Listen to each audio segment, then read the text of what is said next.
Welcome to another episode with your chapter crush sweetheart. This is Everblue Presents When You're Enough, a chapter crush sweetheart series. Michel, Chapter 7. Coming together is a beginning. Keeping together is progress. Working together is success. Henry Ford. Ah, there's the new in-house counsel now. Hey, Michel, if you have a minute. Zoot, too slow.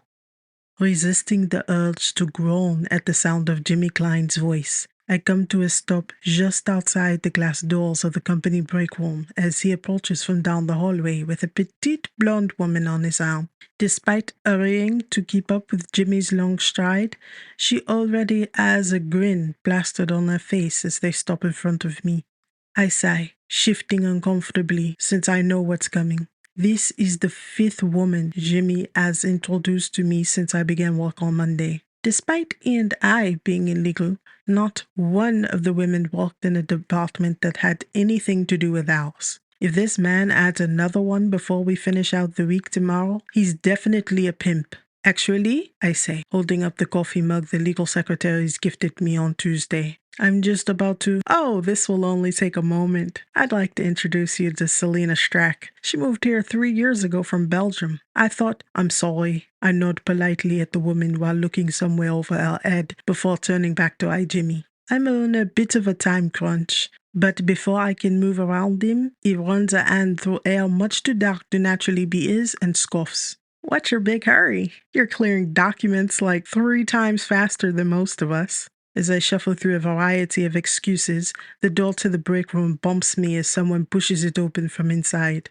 Oh, sorry, Michel, comes the whispered apology. Stepping aside, I look down to see Bronwyn looking at the three of us with their polite scowl in place. This is my first time coming face-to-face with her at the office. Since I'm up unusually early, I've been arriving at the office early and finishing work before she does. When I see her interacting with others from afar, she's usually all polite smiles. The light makeup she wears makes a beautiful countenance appear pleasant, charming even. Yet as soon as she sees me, while maintaining a polite smile, her dark eyes look as if she wants to start a bonfire using me for kindling. It's this polite scowl Bronwyn wears now as she steps around the door, a long dark curl swept over the shoulder of her belted navy dress. Selena is already giving her the wide belt necessary to make a quick escape, but before she can lift the brown leather heel, Jimmy strikes again. Hey, Bronwyn, he sings, dragging her name out in a way that makes me want to hit him.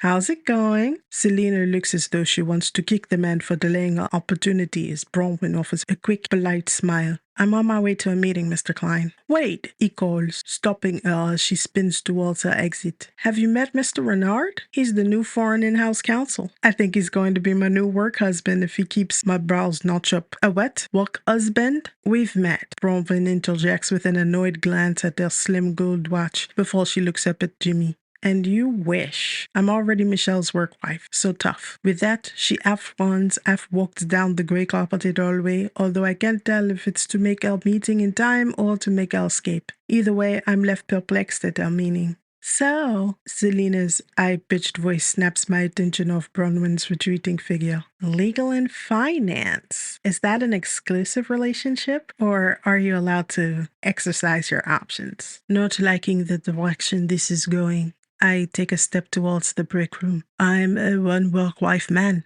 if you'll both excuse me. They both nod, but they are eyeing one another as if they can't wait to talk about me. Sighing, I swing into the break room and cross over to the coffee machine to brew an espresso. As I wait for it to brew, I stare blankly out of the large window, showcasing the grey and black glass buildings in Midtown. There's only an hour left in the workday, but jet lag has me waking up every day at 4 in the morning. This morning was only slightly better as I awoke around 4:30. Rather than rolling over and trying to sleep another hour, I blended my pre-workout drink, organized my clothes for the day, changed into my sports clothes, and headed to the gym in the lower lobby. It's next to the laundry room, so I don't have to worry about disturbing anyone with my weightlifting. After my workout, I took a run through the nearby park, keeping an eye on the shifting shadows that were already disappearing under the rising sun. September morning seemed to be on the cool side, so I'll likely need running tights under my shorts next month. It was going on 7 a.m. when I turned towards the apartment and saw Bronwyn on her way out for her usual run. She keeps her running attire very no-nonsense. Instead of the flirty shorts and sports bras that I've seen on many women, she wears running tights and an army t-shirt. She doesn't give formal military vibes, but she has so many of those shirts. I'm beginning to wonder if she dated someone who served, or perhaps a relative in the military.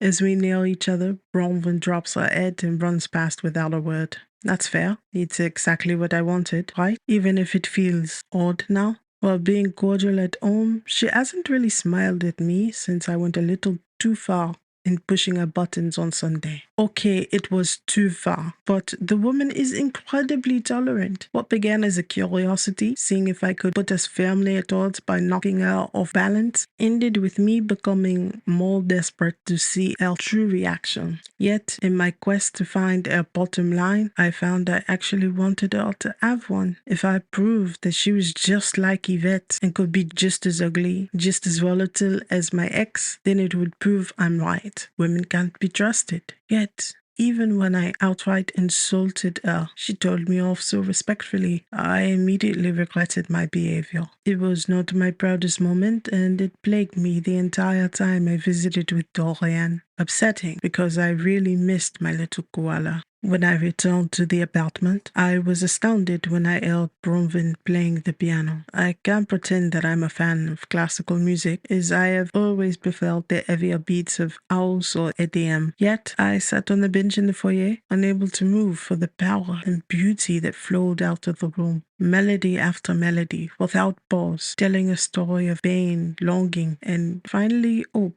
I didn't realize I was so moved until the door flew open. Then I was all too aware of the tears that were streaming down my face. I'm not an emotional man by nature, but unexpectedly, the music touched me. Her music touched me. It was like my soul had found a mirror, and tears were the only outlet for what I felt. In the end, it doesn't matter whether or not Yvette and Bronwyn are alike or not. However, Bronwyn made an excellent point that I should know the type of person around my child. As much as I would like to prevent it, I know it's impossible to keep Dorian and Bronwyn from seeing one another. It's not like I can keep them locked up in their respective rooms for a solid week. Dorian and I will be leaving within a year. So I'll just have to work hard to reduce the amount of exposure they have to each other. Besides, Bronwyn may have a boyfriend, meaning she would be otherwise engaged. Not that I'm curious. She did go out on Sunday, and I didn't hear her come in until 10 that evening. Then again, if she does have a boyfriend, would he be okay with her rooming with a man? Would I be okay with it if she were mine? I give my head a firm shake and pick up my espresso. Obviously, I needed more than I thought. Leaving the break room, I turned left, firmly resisting the urge to stroll back to my office the long way, which conveniently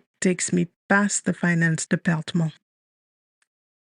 Papa! Dorian exclaims from where she's clinging to my legs after hurtling through the house to launch herself at me. Smiling broadly, I lift her up, giving her kisses all over her face until she begins giggling. How's my little koala? I'm good. Can we have ice cream today? I look at Yvette, tapping away on her phone from where she stands just inside the door of the brown townhouse where she and Dorian live. We'll see, I hedge, setting Dorian back on the landing. Where's your sweater? Stepping back into the house, she pulls a red and pink suitcase to the door and picks up a little red cardigan, popping it on over her pink tutu dress. Almost ready, Papa. Dorian smiles, her blonde pigtails bobbing. Would you like Papa to help you? I ask, hiding a smile as she slowly goes over another button. No, she cries, brown eyes glaring at me through her round glasses. All right, my darling, I chuckle, picking up her suitcase. As a stiff breeze blows across the landing, I frown before glancing at Yvette. It's a bit cool this evening. Where are her socks? Yvette slowly looks up from her phone. She's been messaging someone since she silently opened the door a minute ago, only stopping to call for Dorian to come downstairs. Now her green eyes cunningly consider me.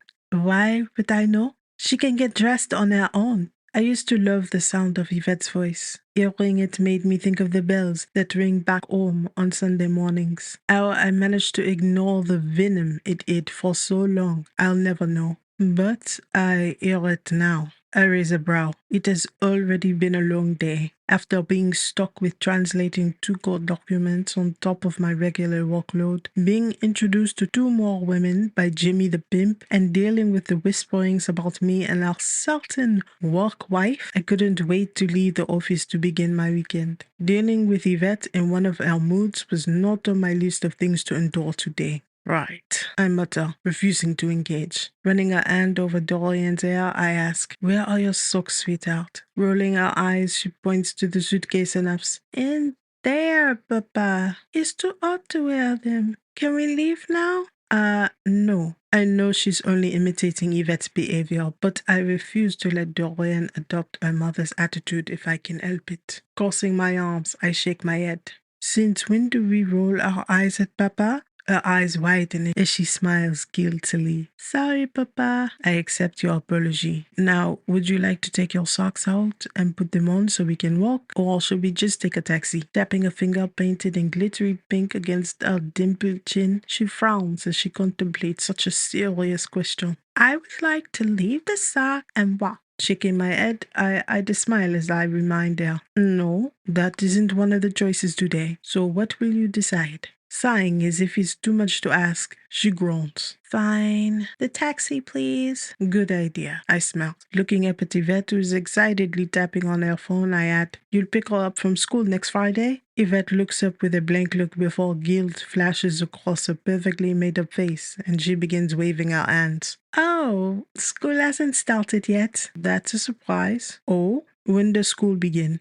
Yvette nervously smooths her hand down her bright green jumpsuit. "Oh, I have the paperwork upstairs. I'll check it later." Frowning, I hesitate. If there's something I can do to help her get enrolled, just let me know. Rolling her eyes, Yvette steps back behind the door. "Yeah, all right." Then looking down at our daughter, she says, "Bye, Dorian. Have a good week with Papa." Our darling daughter, for her part, launches herself at Yvette with a big smile. In a good humor, I add that picking up my daughter immediately evaporates as Yvette holds out her hand to stop her with a nervous laugh. "Careful, this is Gabor, darling. Kisses, remember?" Dorian's little shoulders sag as Yvette then leans down, giving Dorian 2 air kisses before straightening to scowl at me. "What now?" she snips. It's nothing I haven't said before. I'm sure she cares for Dorian, but it would be nice if she could show it. Sighing, I shake my head. I'll drop her off on Friday evening. Waving a perfectly manicured hand at me in dismissal, she sighs. "No need. I'll have Claire come and get her."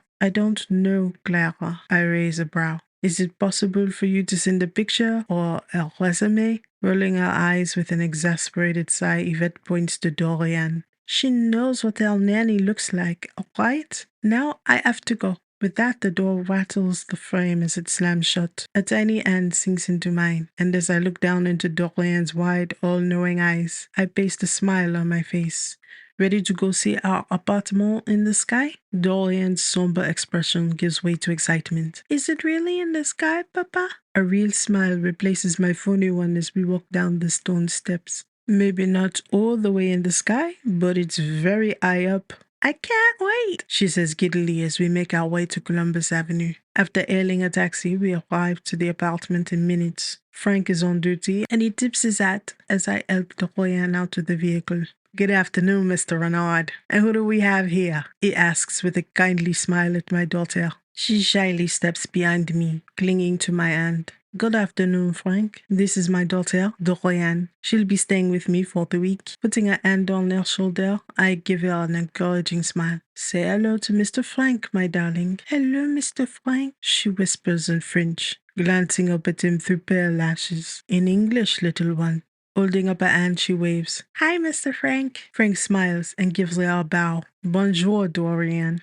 It's nice to meet you." When he holds up his hand, she high-fives him. "Thank you, Frank." I smile. "Have a good day." "You too, Mr. Renard." He nods, opening the door before adding, "Bye, Dorian." "Bye." She waves as we enter the lobby. After getting off the elevator, I open the apartment door to hear music drifting from the piano room. I close my eyes. I can't believe I forgot to remind Bronwyn that I would be picking up Dorian today. Heaving a sigh, I let my daughter inside and wheel the suitcase in beside her. After locking the door, I turn around to see my daughter dancing and spinning to the music. Taking her hands, I spin her around, dancing to the music, and she begins giggling. When she starts laughing uncontrollably, I pick her up as we continue spinning until I realize the music has stopped. That's when I see Bronwyn standing outside of the music room, watching us with a smile on her face. I abruptly come to a stop, putting Dorian down as she's saying, "More, Papa, more." "Not now, little koala," I say, eyeing Bronwyn to gauge her mood. "I didn't realize she'd come in already," Bronwyn says brightly, although her smile has been replaced with a blank expression.